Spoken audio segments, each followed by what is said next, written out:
Well, good evening, everyone. We were just solving one or two little tech problems. It's always something with Facebook, but here we are. It's wonderful to welcome in September with Joanne Schaffhausen. This is our first event in September, and we have one to follow actually at 6:15 with Michelle Richmond. So a double header. There'll be a podcast and, other fun stuff. Joanna has been kind enough to sign copies of Gone for Good. So Patrick, do you want to do your little spiel here? Yeah. Excuse me. I'll go ahead and put a link in the comments field for if you'd like to purchase a signed book. We have several of them left, not too many though. And I'll be lurking behind the scenes as usual, but I'll be monitoring the Facebook comments. So if you have questions for Joanna, go ahead and put them in and I'll reemerge from the shadows when I'm summoned to ask your questions. So I'll try to figure out this tech glitch too while I'm doing it. So, all right, Barbara, over to you. Thank you very much, Patrick. One of the great things about having Patrick working is that I frequently try to refer to an older book or something and my memory is not what it was. So Patrick leaps onto the chat function and words appear as if by magic on my screen to say, okay, dummy, it was actually such and such. So it's a very helpful thing. So Joanna, this is the start of a new series and you've moved to Chicago and you have a new character, but let's talk for a minute about your 4-book other series. Now that I've got that straight, Ellery Hathaway, and you've chosen different cities. Boston, I think one of the books is set in Las Vegas, or at least a large part of it. And you yourself live where? I live outside of Boston in Massachusetts. Oh, okay. So it does make sense for you to write about Boston. I don't know why I had it in my head you were in Ohio. Okay, so anyway, Annalisa, no, that's this lady. I'm sorry, I've been to the dentist and not only is my mouth and my face not entirely functioning, but I admit to have taken a little something to deal with the fact that he spent 4.5 hours working. Oh my goodness. I know. So if I'm a little scattered, it's I am. Okay, I have no excuse and I'm always scattered. So wow, that happens. Anyway, Ellery, tell us about Ellery and why is it that you're interested in writing about police as opposed to private eyes or anything else? Because both of your series, in fact, this new one with Annalisa Vega and the older one with Ellery Hathaway, they're cops. Yep, they are both female cops and they both frequently end up dealing with serial killers, and that's kind of where the similarities end. They're, approximately the same age. Ellery's a little younger, but then they're fairly different. As for why cops, I don't know. I grew up like reading police procedurals, the Ed McBain's 87th Precinct, and watching Hill Street Blues and Law and Order, and the stories always sort of made sense to me that way. Who's going to do the investigation? Well, it's probably going to be a cop of some sort. So that's kind of why I gravitated to those kind of stories, I think. Did you have to, you had to learn a certain amount of basic police procedure. How have you done that? Have you talked to cops? Have you done ride-alongs? What have you done? I haven't really done ride-alongs, no, but I've talked to various law enforcement personnel over the years. I've done reading, like the Ellery Hathaway series is dual narrated by Ellery, who's a cop, and Reed, who's an FBI agent. And you can actually read a lot of FBI manuscripts and procedure stuff right on the internet now. It's great. And I've read books that are by cops and by FBI agents, including some procedural manuals, that sort of thing. So a little bit of everything, I guess, in terms of the research. I've visited police stations. Well, I mean, there is a certain standard of accuracy you have to meet as opposed to just making the whole thing up. An advantage to writing about cops is they have the power of arrest. And so you don't have to contrive, as is often the case in amateur sleuths or psychological suspense, cozies, whatever.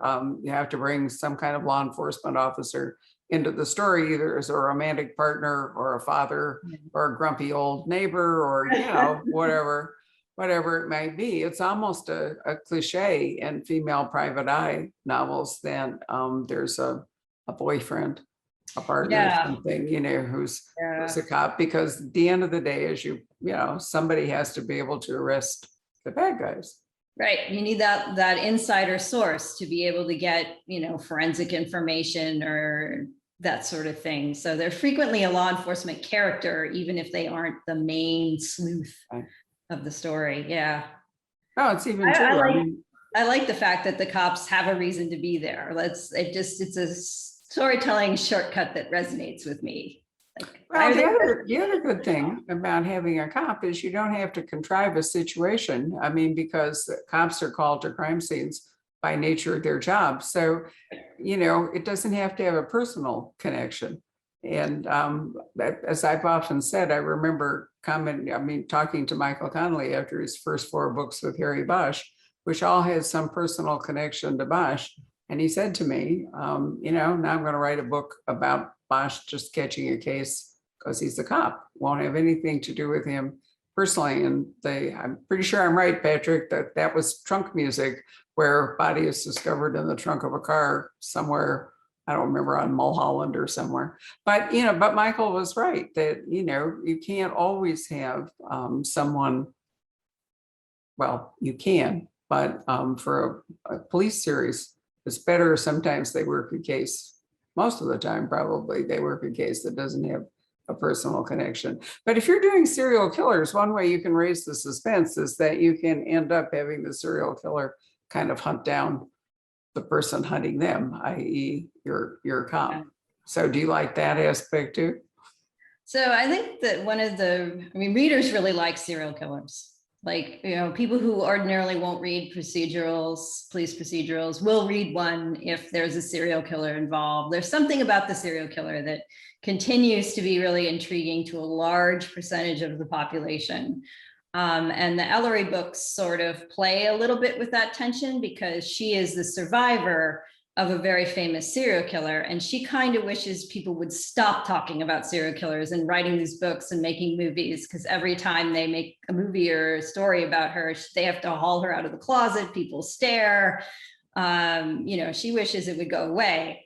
So there's a little bit of tension that I'm writing these books that are about, how the media sensationalizes serial killers. But the truth is, people are very interested in them. And I think part of it is they are still an ultimate mystery themselves, because we don't know really where they come from, why they do what they do.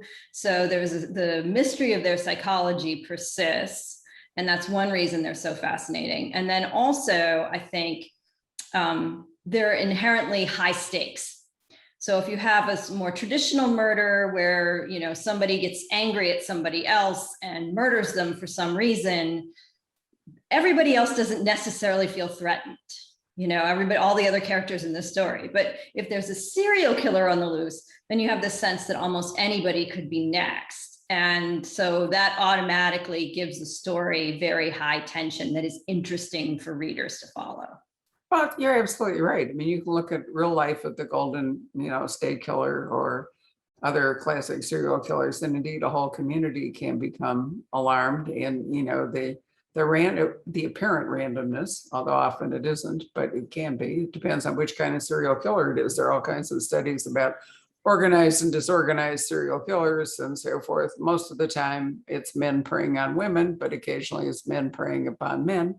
And there have been the rare female serial killer, but there have also been partners, a kind of folie à deux, where one person's the serial killer and the other is an enabler, accomplice, whatever you call it. Most of the time that's a man, and then the woman is the accomplice, but not always. So, it's you're right. It's a really complicated field. I often wonder if it's kind of the interest in it is a little bit of a fallout from something like Dracula or whatever, where people like to be scared, kind of. And, you can have a figure like Frankenstein or Dracula or Mr. Hyde, even Moriarty, although he wasn't a serial killer. But, I remember P.D. James once saying that it's very comforting, or it's not comforting. How'd she put it? You're lying in bed, she said, and and the footstep that you hear reading the book on the stairs, it's not coming for you. Right. And so Yeah. there's that kind of reaction to it as well. I myself like procedurals because in general, they have a straightforward structure. Mhm. And, right now we're in the middle of lots of time jump novels or 2-track stories or, psychological suspense, which can do all kinds of flashbacks and same thing. And I really like a story that starts somewhere and motors along, until we get to the end. And I'm not saying I would always want to read that, but I feel overwhelmed with other story structures at the moment. So when I find a good procedural, I go, hey. So does that interest you too? I mean, as a writer, do you like that kind of structure? Yeah, I'm a linear writer. So I start with scene 1 and then go to scene 2 and, et cetera, all the way to the end. I don't jump around and write like, the page 300 first and then go back and write page 20. And so I do like an orderly procedural kind of story, but Gone for Good does have two narrators, and one of them's dead at the outset. And so you get to know her from her journal entries as she's tracking the lovelorn killer. And she's the amateur sleuth, part of the grave diggers who are trying to unearth who this serial killer was who killed 7 women, then disappeared 20 years ago. And Grace thinks she can figure out who it was. And then she ends up dead in the same way as all of the lovelorn killer's earlier victims. And so the question is, did she find him? And in her journal entries, she's sort of getting closer and closer. But we know, ultimately something happened to her. So that's the suspense there, is like, what track is she following that got her dead? And then the other is Annalisa, the cop, who comes in to investigate Grace's murder. So the two narrations are actually converging to the moment where the killer is revealed. And so that part was fun. Well, it's a wonderful and well-known device, to leave written, or today, I guess, sometimes it's a video or a recording because people have access to devices that, in the older school, we did not. But to bring in a voice through what's left behind, whether it's written or videoed or whatever, is an excellent way to add to the narrative without you're not really jerking the reader in and out of the time frame because it's being read in the present. Exactly. It's different than if we all move back to, whatever year it might be going on. And I've always liked that. I mean, I think it's interesting to, try to figure out just from the written word, in this case, what was going on, what was going on with Grace. But that's another thing that I find is increasing. There's a big interest in true crime through podcasts and other things where people are joining up to try to hunt down people. I mean, we see it with the Capitol riots, all the people that have been outed as being there because of social media. And there's been several instances where crime has been committed in a kind of neighborhood watch thing, where people join up to try to track people down. I mean, it's hard. We don't have as much of it here, but if you watch a lot of British crime shows, CCTV is like everywhere. You can hardly move in Britain without being recorded. Whether you're driving or walking or whatever you're doing, or you're going into, every place has video. Yeah. Which I think is a useful tool for cops. I mean, very useful tool. Yeah. And then, and then nobody seems to be smart enough to leave their phone at home when they go off to commit a crime. And it's like, hello, we can find you, or we can, but I also, on the other hand, have seen instances where like a phone is used as an alibi, because if they do the location thing and the phone remains stationary, then there's an assumption that the person did, but that isn't necessarily true. You could stick your phone in a potted plant, and Yeah. head off, to rob the grocery store and try to construe that as an alibi. So is it fun for you, as a modern crime writer to try to deal with technology? I mean, it's a pain. Sometimes it's fun, but I envy kind of the 1980s people who had some technology, but not a lot, like 1990s, maybe we could have DNA and computers, but not everybody has their own cell phone and the cameras are everywhere all the time. Imagine it must frustrate the criminals too, who are out there, trying to commit crimes and, Big Brother is watching, but, yeah, I mean, you have to think about it, right? And write those bits in, like why, if somebody doesn't have a cell phone, you have to explain why they wouldn't have their cell phone, or account for the fact that they would and how that would play in, or would there be cameras in this location or not? So it's definitely something you have to keep in mind as you're constructing your story. Oh, absolutely. I mean, you can, have batteries, cell phones can go dead, power failures can happen, all sorts of things. But it's interesting that there really is an assumption that every single person over the age of maybe 3 is carrying a cell phone now, that we have instant access to them. And that's a lot of pressure just in everyday life where, people text you or whatever it is, and they expect an almost instant response. It's like we almost never get a pause. It's true. It is very different now. Right. And so, I find I think it's fun to incorporate it into a story like yours. Now, tell us a little more about Grace and the group that she is working with, because as I just mentioned, there does seem to be an increase of people joining together to do crime solving. Yeah, so she's part of a group that calls themselves the Grave Diggers, and they take on cases that the police have failed to solve in one way or another.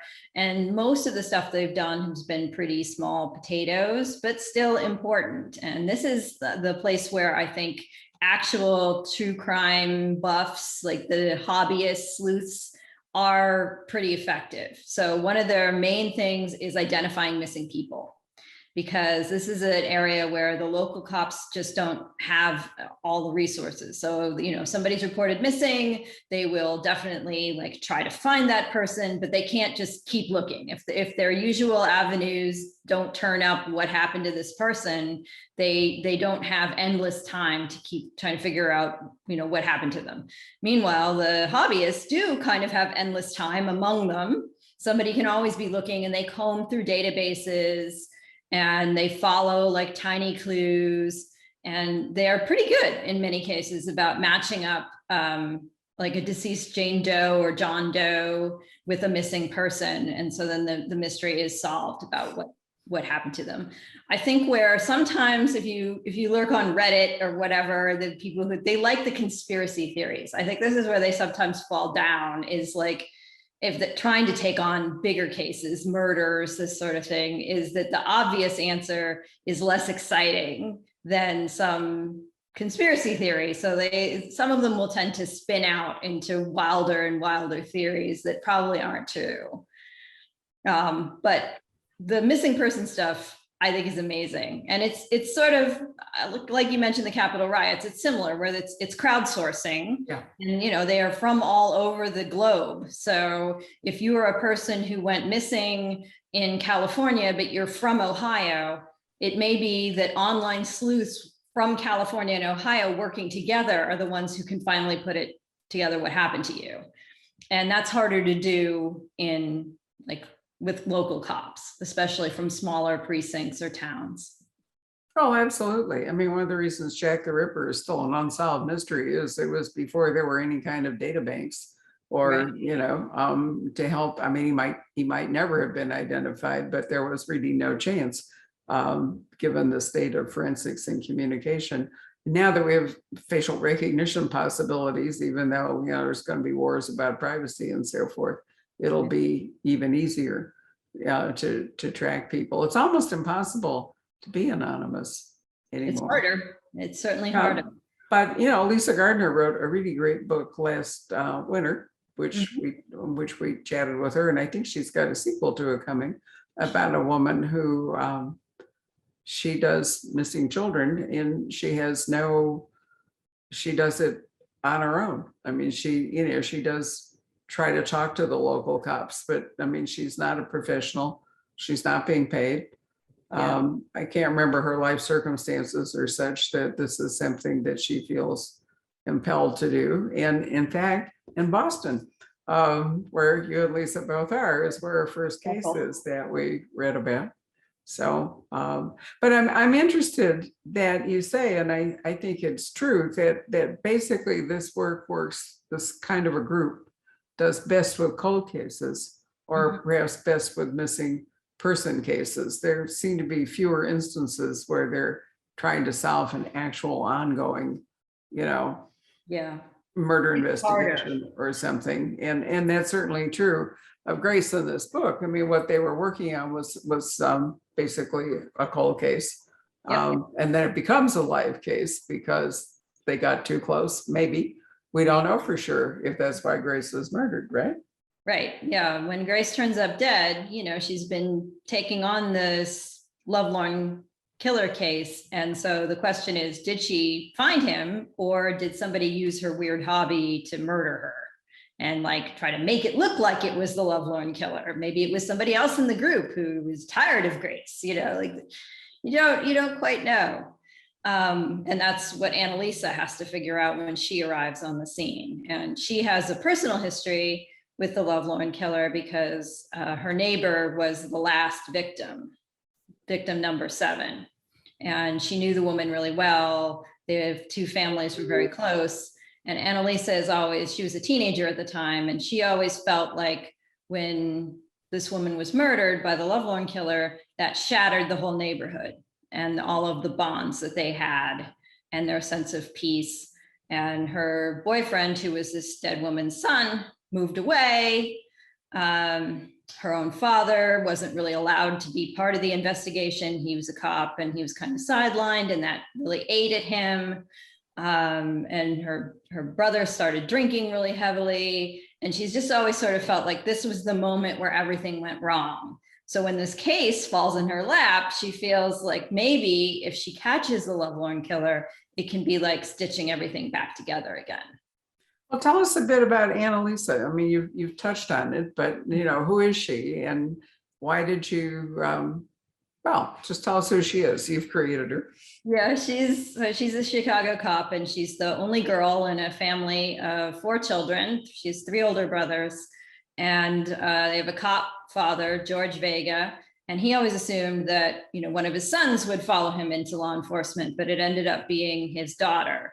She had a quickie marriage in her early 20s, lasted a year and a half. She wasn't sure, maybe she was going to be a lawyer. She tried that for a little while with law school, and that didn't work out. And then she bummed around in some odd jobs and eventually decided, no, I want to be a cop. And as luck would have it, she ends up partnered with her ex-husband from the quickie marriage.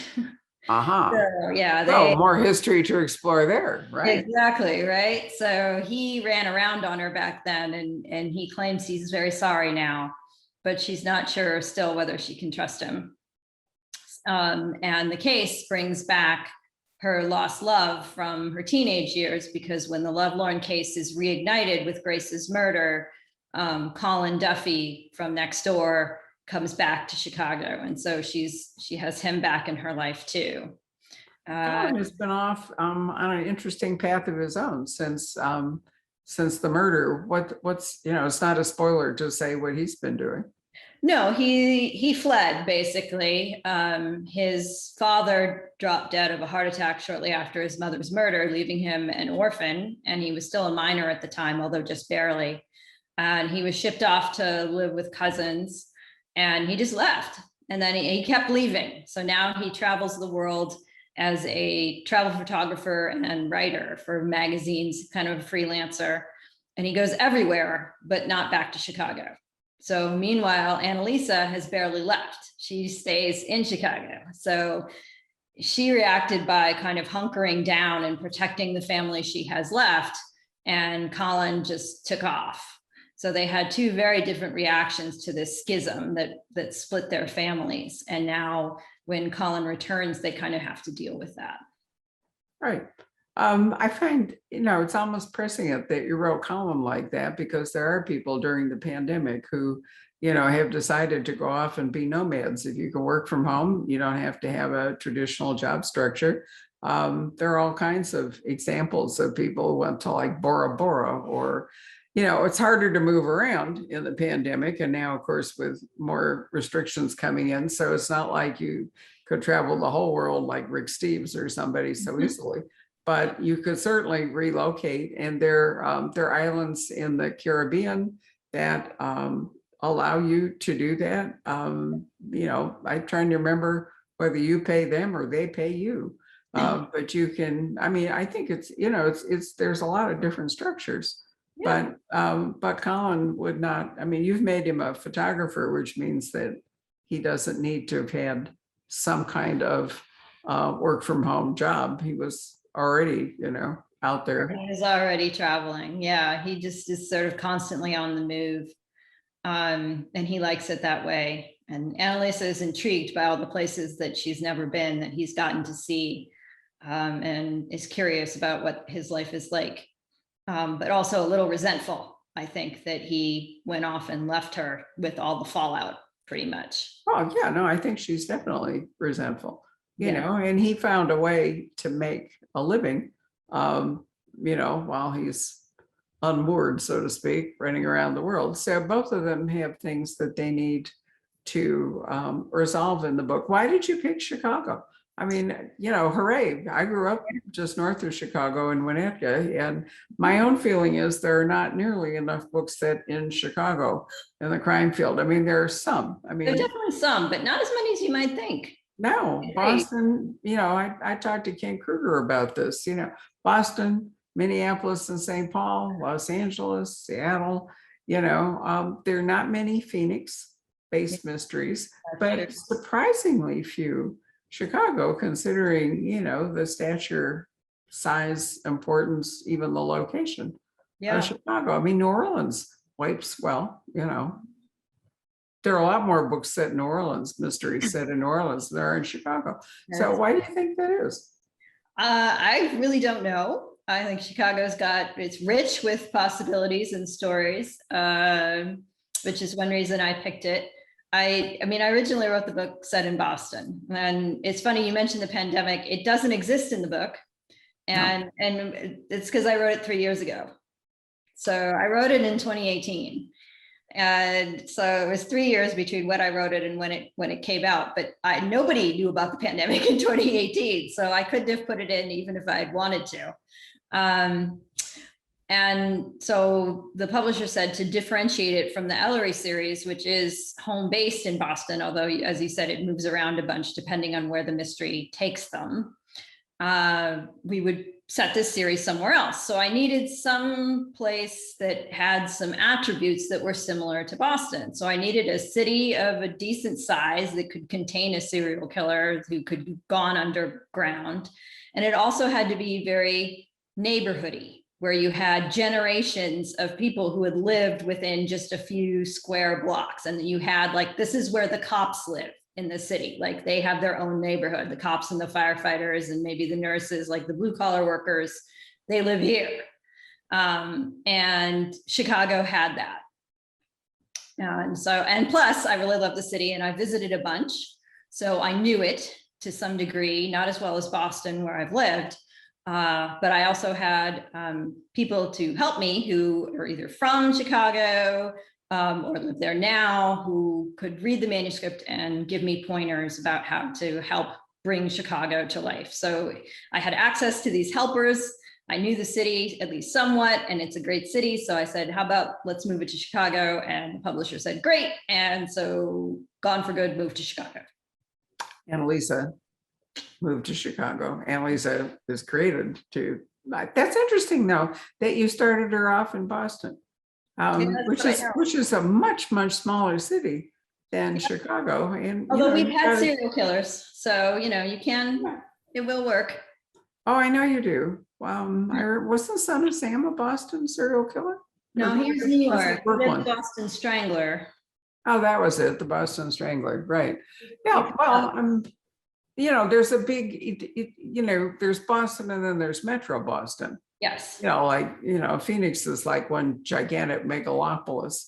Yeah. Chicago had very definite neighborhoods. I mean, when I grew up there, it was smaller. And also this was really before interstates and so forth came along and made it possible for people to commute surprising distances, from outlying areas into the city. But you're certainly right about the size. I mean, generally it's the second or third largest city, depending on population shifts. I'm not sure. It was New York and Chicago when I was young, but then Los Angeles has come along. So, but nonetheless, Chicago is a huge city, and it's a big city geographically too. It's not as confined as some other cities like San Francisco, or where there are natural geographic boundaries. Chicago, although it's spread along the lake, can spread out into the prairie. Yeah. And, so it does make a lot of sense. I like your comment about the neighborhoods because, Chicago not only has professional enclaves, but lots of ethnic enclaves. I mean, again, when I was young, it was the largest Polish city in the world. Right. Bigger because Poland had been, so decimated by the war that there was an extraordinary Polish community in Chicago. Yeah. And other ethnic communities. Naomi Hirahara has just written a really good book called Clark and Division about the Japanese in Chicago, the Japanese internments in Chicago, but there was already a Japanese community there. I think I'm delighted you're writing about. Why did you decide to write a second series? Was this a book you just wanted to write and get published, or did you really think you'd like to write? You're sort of on a 2-book-a-year track all of a sudden. I wrote it as a standalone, and the publisher said, let's make a series. And I said, okay. So now I have 2 series. Wow. That's really as simple as that. But I had originally intended it to be just the 1 book, but I have completed a second book now, Long Gone, which comes out in August 2022. And I'm just about to start work on the 3rd one. And you do have, as we mentioned earlier, an Ellery coming out in January, and that'll be the 5th one. There it is. Okay, and that'll be the 5th one in that series. So, are you giving up a life in order to write 2 books a year? That's a lot of work. It is, but I'm a fast writer, and I got ahead. I actually wrote the first 3 books in the Ellery series before the first one even came out. So then I was, looking around for something else to do. So I wrote Gone for Good. Has the pandemic been for you a time to write? I mean, we've heard different points of view. Some people have been so distracted they couldn't be productive. Other people have taken it as an opportunity to do even more work or try a couple of things that didn't make sense, in terms of time. But with more time on their hands, they could now do something. Ian Rankin, for example, stepped up and finished a prequel that William McIlvaney had written for the Laidlaw series. And McIlvaney died in, I can't remember, 2015 or 2016. So this partial manuscript has been sitting around. So, time, huh? Yeah. So, Ian decided, why not, on top of everything else. But other writers have been so distracted by the pandemic and then, by all the political stuff, which seems to they go together, that they haven't been particularly productive. So how's it been for you?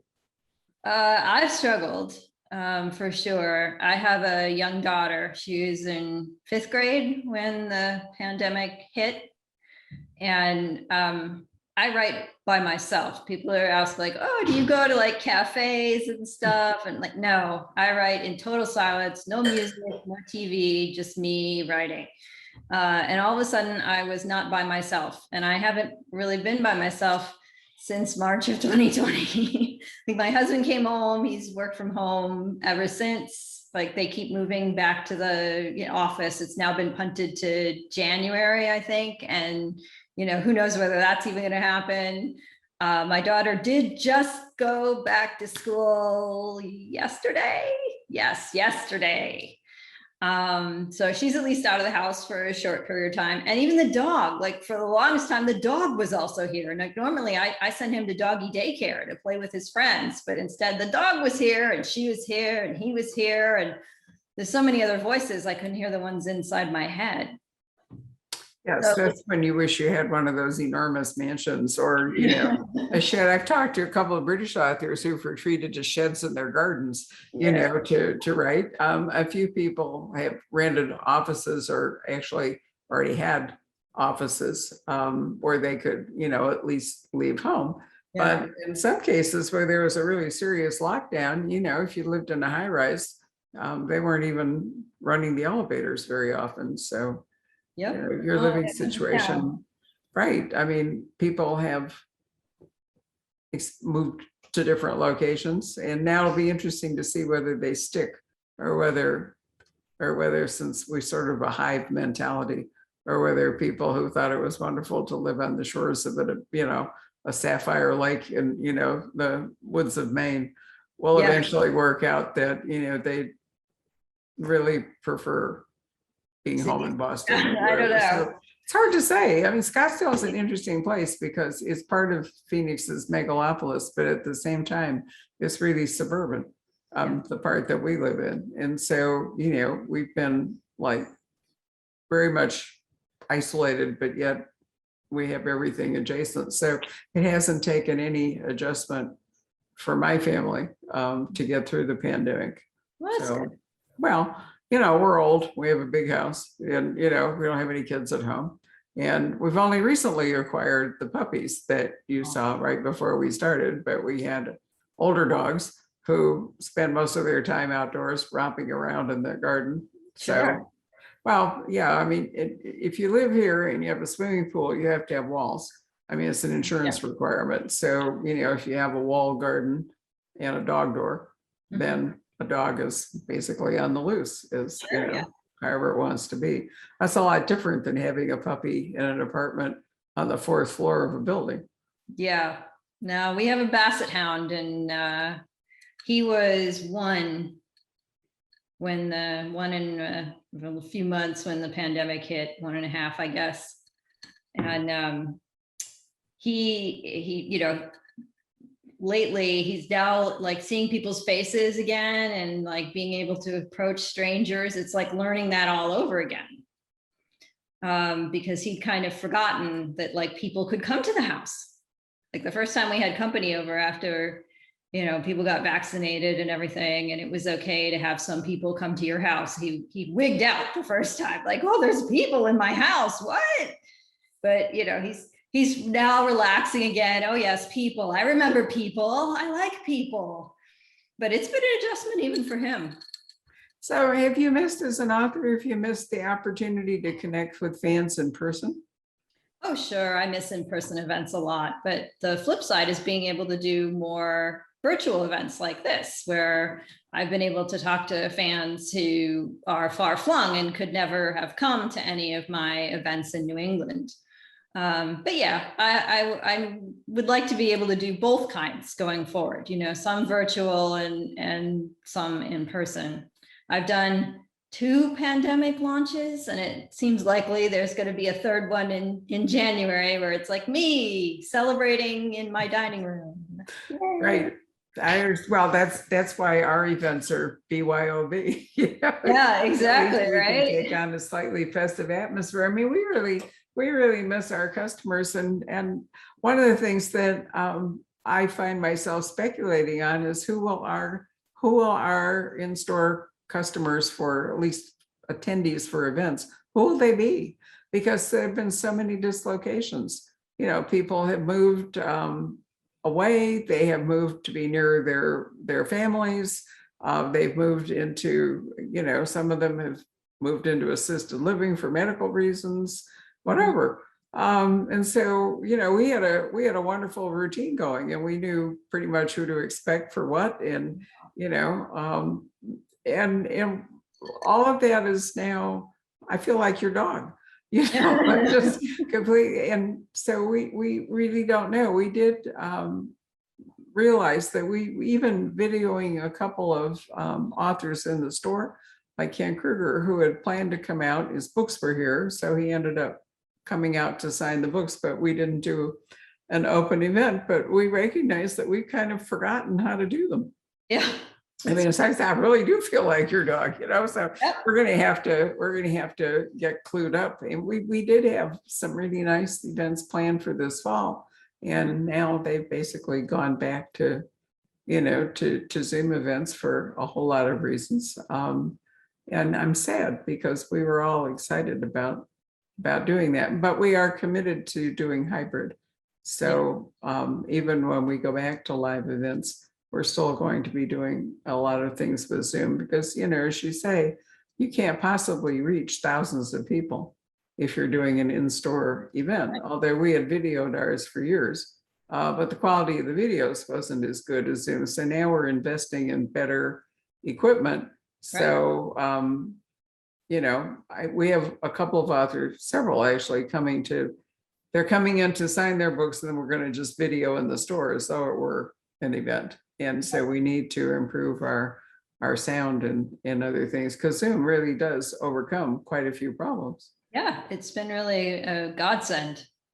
Yeah, it has. I mean, talk about, you know, man, it's almost like magic, you know, that it just became available, or possibly it had, but I'd never noticed it. I mean, I can't be sure that wasn't the case, but all of a sudden we have this technology just at the moment when we really needed it.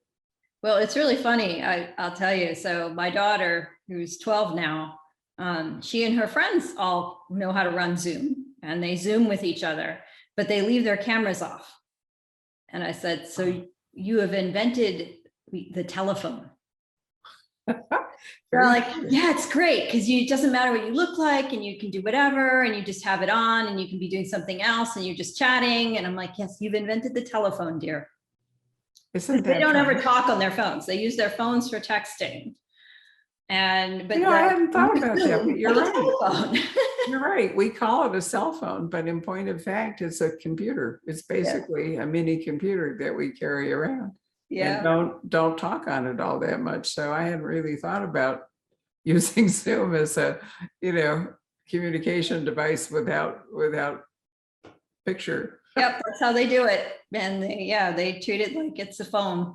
It's very funny. I love that. Wow. Well, one of the other advantages to it, and I was thinking ahead because I had to plan this out, time zones are really a difficult thing to master for an awful lot of people. And I set up an event next week. It's Irish crime. And one of the authors, who's Irish, lives in Perth, Australia. And the other author lives in Dublin. So the author in Perth, Australia, it will be the next day at 5 a.m. And the author who lives in Dublin, it will be the same day as me, but at 10 p.m. at night. And I'm the pivot. It'll be 2 o'clock in the afternoon here. That's funny. Well, you know, but I mean, it's really interesting that we can do that. And, you know, and in the before times and before Zoom, there was zero chance that we were going to have a conversation with somebody in Perth and somebody in Dublin. Yeah. At the Poison, I mean, from Perth and from Dublin at the Poison Pen. I mean, it was almost inconceivable that we could put that. We might have had one of them, but not both of them. Yep. And so I really do like the fact that we can do these rather creative things. The stumbling block is time zones. It's so hard to get them all right. And our Facebook, for example, we don't do daylight time. So we are actually on Mountain Standard Time, but basically, conceptually, it's just Pacific Daylight Time. But Facebook insists on calling it Mountain Standard Time. And so every time we do a Zoom, inevitably, some person can't get the time right, you know, because they look at that and they think that we are an hour earlier. So we can't even get Facebook to shape up, you know. I mean, it's really Facebook. Yeah, well, I keep hoping that in the United States, we'll either all do daylight or we all won't do daylight. I don't like daylight myself, but in Arizona, you wouldn't. In Boston, you probably love it. No, it's we would just like it to not change. Like it gets dark early in the winter. Yeah, well, I would prefer it not to change too, but there we are. Well, it's really good news that we've got Gone for Good, introducing Annalisa Vega. Mhm. number one. And we are going to have more Ellery Hathaway. And why don't we call Patrick up from the depths and see if he has any questions to relate or questions of his own. Yeah, well, actually, there are a few things I wanted to ask you, Joanna. I was Mhm. reading somewhere in your biography that you have a doctorate in psychology, and that you've That's right. done, a lot of studying in neuroscience. Um, it seems like it's a constantly evolving field, and there are always like new attitudes towards, aberrant criminal behavior and new theories. Do you keep up with some of that stuff? Are you? Oh, sure. Yeah. I mean, I read the books and I've read some of the actual studies. Um, there's always intriguing things, right? Where you find a gene that is more common among violent criminals than the general population. So you think, oh, maybe it's this gene. But then you find plenty of people who aren't violent also have this gene. So it can't really be the gene. Or they'll do a brain scan and they'll say, oh, look, there's this brain pattern of activity that seems to be somewhat different in sociopaths, for example. But then some non-sociopaths also have this brain, so they're teasers or things that seem like more common in violent offenders than the regular population, but nothing definitive. And that's why I was saying, I think, serial killers who are like the extreme sociopaths and extreme violent offenders still remain a mystery in and of themselves. Like there's the mystery in the story, like how to catch them, but then they themselves are a mystery. Like where do they come from? Yeah, somebody like a Ted Bundy. Right. Did you read, I'm sure you have, Anne Rule's book, The Stranger Beside Me? Yeah. Mm-hmm. Yeah. Great. You couldn't make that up. No, you really couldn't. But there's that whole nature versus nurture argument. I mean, you take, two people and put them in the same circumstances and they can turn out very differently. I've always thought Dickens wrote really well about that. I think about Oliver Twist, which I thought was a great example, of how some people can, survive and become productive and put aside whatever bad things happen to them, and other people are maimed for life and can't ever move past it, or are warped. And how many of them are born that way, how many of them are made that way by circumstance. Nobody's ever figured that out. Yeah, no, I mean, if you look at serial killers, you have some like Edmund Kemper and Richard Ramirez who endured really horrific abuse as children. And so you'd say, okay, maybe you can understand why they became serial murderers. But then you have others that it's like Dahmer or Bundy who had, relatively more normal upbringings and who seem to display really, truly odd behavior right from the start, where Dahmer was like taking apart animals to see how they worked when he was a child. And Bundy's aunt tells a story of she was sleeping over at the house. She took a nap and Bundy as a child gathered up all the knives from the house and put them around her sleeping body on the bed with the tips pointed at her. And, it's that would be a red flag. Yeah, I mean, and there are studies on children who appear to be just born this way, like born without empathy. They don't cry when they see another child crying. They don't react at all. And in some really unusual cases, small, like 4 and 5-year-olds who start to try to like smother their siblings or act out murders with their stuffed animals. Like they seem like they were actually born this way. Right. And why and where, how that happens, nobody knows. But it's very chilling to think about, right? That you think about having children. I have a daughter myself, and you imagine all the life that's before them and the great things they're going to do in the world, and then discover you've birthed a sociopath. It's really a scary thing. And then they learn to mimic, quote, normal behavior. That's one of the things that's really terrifying about it. They can be very, very charming, very personable. Yep, a number of them really can be. And most of them are pretty adept at, they call it masks, like where you put on your mask of normalcy and your yourself that goes out in the world and does the the normal stuff, and then you have your private self that is really grotesque and awful. I think Dennis Rader, BTK, is my favorite example of this, where when he was finally caught, you know, he had a wife and 2 kids. The kids were grown by the time he was caught, and the investigators were asking the son, so did your dad ever make disparaging remarks against women? Like he'd see some woman on the street and say, you know, oh, look at her, I'd like to do her or something. And the son was so shocked. He said, no, not only would he never, ever say anything like that against a woman, he told me that I had to be very respectful of women, and he would have backhanded me if I ever tried to make any kind of remark like that.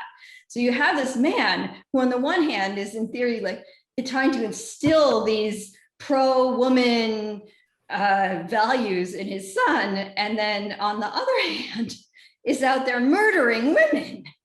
He's got his cover story straight. He's getting all the pieces. Well, there seems to be, they seem to have an ability to bifurcate to, Yes. you know, to some degree. Many of them look like, wasn't there a Kansas guy, the same thing, the one that went on hiatus for a long time, and he had a family. Yeah. That's him.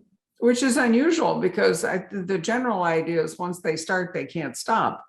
But Yeah, but it turns out a number of them really do. That's what's really fascinating, is this turns out not to be true, and that sometimes they just stop, and for a variety of reasons. But a big one does seem to be family. I think my favorite of this is the Green River killer, actually, Gary Ridgway. He killed dozens of women. I mean, he just was terrible. He was an awful man, but they were almost all concentrated between 1982 and 1984.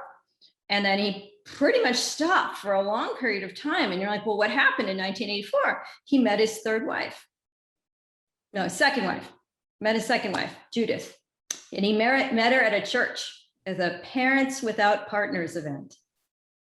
And they got married, and he was busy. He was busy with her, busy doing the family stuff. And so he didn't kill again for years. And he did kill a couple of other women later on. But it was nothing like his spree where he was between women, because he divorced his first wife. And he started on this terrible spree where he was out murdering sex workers by the dozens. And then he met his second wife and he stopped. And she had no idea that there was even a Green River killer. She'd heard nothing about this serial killer. And so when he was arrested, she said, well, you know, I did think it was weird when I moved in, there were no rugs, because he'd been wrapping bodies in the rugs and shipping them out. And but later on, after, she had a kind of really interesting comment where she said, well, I wonder how many women's lives I saved. wow. Marrying him.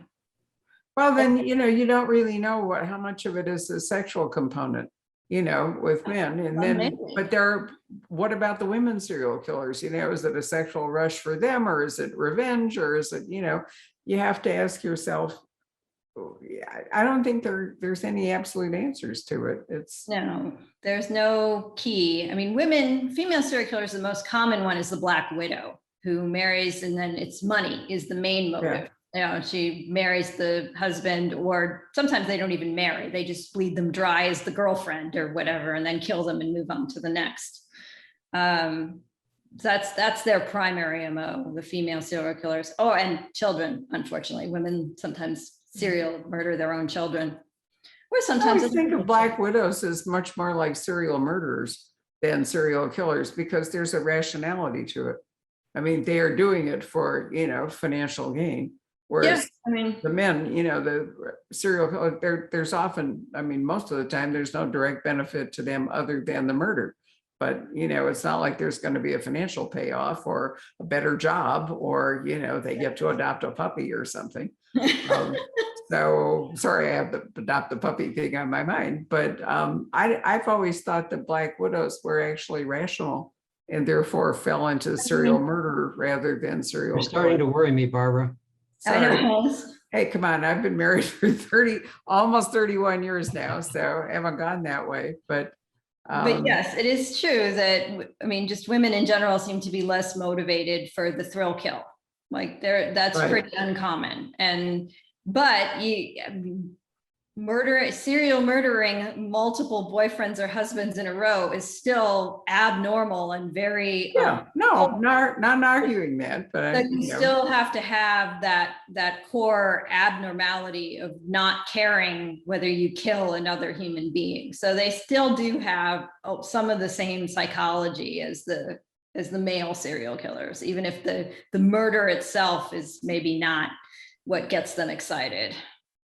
and now we have serial shooters. And I have been thinking recently that a lot of them, it's just a desperate attempt for fame.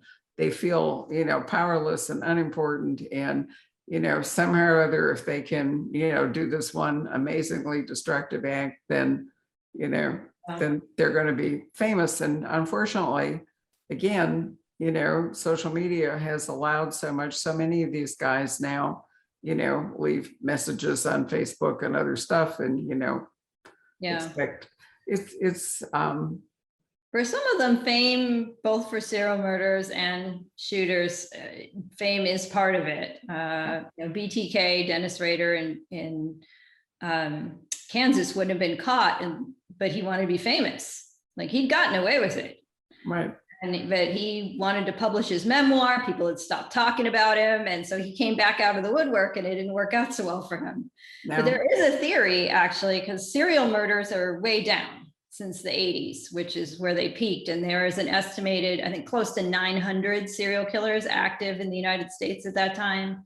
And now it's more like 150 to 200. So it's way down, which kind of mirrors crime in general. It's also quite down from the 1980s. But some people actually think that some of the people who would have been serial murderers have shifted to becoming serial shooters, like mass shooters. Yeah. And that's, where did they go? Well, some of them are now committing this kind of crime instead, because that kind of crime is up. And so maybe they shifted. That's one theory. Technology has really changed the game. I mean, back in the 70s and 80s, the classic era of the traveling serial killer, who terrorized the country, it was, they could, in Bundy's case, he could simply cross state lines and go across the country, and it was much harder for law enforcement to keep track of him. Yeah. With all the databases they have now and everything, it's much harder for them to operate like they used to. Yep. Facial recognition is going to be another game changer as it comes more online. Do you have any questions from the audience? Yeah, yes, I know we're running out of time here. Christina, our friend, asks, she says, as a former grocery store employee, I love the character who works at the store by day and plays amateur sleuth by night. Any story behind why you chose that occupation for her? No, not really, except I feel like it's a kind of occupation where you have to be detail oriented and observant and used to handling different kinds of people who walk through the door and different situations that might crop up. My grocery store, when I was in California, a guy showed up with a samurai sword and started like trying to whack people. So you never know what's coming at you, I think, when you have a kind of public facing job like that. And then as a manager, she had to be in charge. She had to be organized. She had to deputize and be kind of shrewd about people's strengths and weaknesses, which makes her good at manipulating people in the group as well, I think. Let's see. How do you come up with your character names? Any rhyme or reason to that? I mean, occasionally one particular one, yes. Although I could tell two quick stories about this, although they both have to do with the other series, the Ellery series. So Ellery was actually originally named Eleanor, but my daughter ended up being named Eleanor. So because it was one of the few names my husband would tolerate. Because he not only, when we were trying to name our daughter, he would rule out any name from a person he didn't like, and then also fictional characters' names that he didn't like because they did something bad in a book. So we had this tiny little list of names that were approved by him, and Eleanor was on it. So I said I would give up my main character name and our daughter could be Eleanor, but then I couldn't have our daughter be like the same person who was locked in a closet and tortured by a serial killer. So I had to come up with a new name. And I picked Ellery because I could keep the L and she could still be nicknamed Ellie. And then for Ellery Queen, there's the tie-in with mysteries. And then this is sort of a funny story. So a lot of them, I use a random name generator if they're not a main character, because coming up with names is hard. And I used to go by books that I had on my nightstand. I would use the author names and I would mix and match. And so when I wrote the draft of what became my first novel, it was like the year 1999, 2000, something like that. And it didn't come out till 2017. So it was a big gap. And I wrote this draft and I needed a name for my serial killer. So I look over and one of Harlan Coben's early novels was sitting there before he was Harlan Coben. Like, you know, he was a relatively newbie, not that widely known, but I got in on the ground floor and I had one of my early Harlan Coben sitting there. And I was like, I will name this serial killer Coben. And so I did. And so the serial killer in that series is named Coben, and it is sort of after Harlan Coben. We got to Oh, he'll remember be that, pleased to Barbara. know that. I'm going to see him next week. I'll let him know. Yeah, tell him I said hi. Let's see. I know we're running out of time here. Yeah, Edith says, she says, I was married to one of those turn on the charm and turn it off types, but luckily he never killed anyone, as far as she knows. What might turn someone like that into a killer? That's a tough question. Yeah, I mean, why do people kill? I think, you know, there's as many reasons as you can think of. I think people who turn on the charm, like who are sociopathic about it, don't like to have that punctured. You know, they think that they are manipulating you, that they're getting one over, that they're in charge of your interaction. And if they fail to charm you, if they feel like their ego's been punctured in some way, that they might, in some cases, turn on you. And finally, just briefly about the whole citizen sleuths phenomenon that you guys were talking about earlier. Have you found instance like the law enforcement attitude towards the citizen sleuths? I imagine on one hand, it's like, oh my God, these guys are such a pain in our ass. But on the other hand, they can be useful in some cases, right? Mm-hmm. Have you come across any instances where the cops will strategically dole out little bits of information because they simply don't have the resources to pursue it? Yeah, there's definitely instances where cops have on purpose worked with amateur sleuths, online sleuths, especially if they already have a couple of wins and have proven themselves as being useful in this way, that they will, especially like missing person stuff, hand over what they know. Things like, you know, the Golden State Killer. I think, you know, Michelle McNamara did this whole book. It was really well done. But I think there was the impression that the people had that nobody was working this case. And that wasn't true at all. It was just like, in that case, the cops weren't coming forward and saying, here's all the things that we're still doing to try to catch this guy, because it was still a very much active, ongoing investigation of the high profile serial killer. So they didn't want to come out and say, well, actually, we're using forensic genealogy now to try to catch him, because, well, that would alert him and anybody else that might, you know, be in the database, et cetera. They didn't want to show their hand. So I think cases where they really feel like their leads are all exhausted, they will bring in the amateur sleuths happily, especially if the amateur sleuths have proven them to be like professional and useful. But in high profile murder cases that are ongoing, they're less likely to like dole out information. Well, there's a public safety factor too. I mean, they don't want to put people's lives at risk. But as you said earlier, missing person cases or cold cases, you know, it's less likely that the members of the public doing investigating, you know, could come to harm or destroy evidence or botch things up. So, you know, most police departments don't have the resources to really pursue cold cases. And as you say, missing person cases can go on forever and be heartbreaking. So, it's an interesting alliance one way or another. This has been really wonderful, Joanna. Thank you so much for joining us. And here we go, gone for good. It's a pleasure. Autograph copies are still available, and we'll work out something with Joanna for the next Ellery Hathaway in January, because we had an opportunity to talk to her when the last one came out. I can't even remember, it's been so many Zooms ago. Right. But Last we did do January, it. I think. Yep. So thank you so much. It was great to spend time with you, and Likewise. look forward to seeing you again. Thank you all Enjoy your for puppies. watching it tonight. We appreciate it. Have a good evening.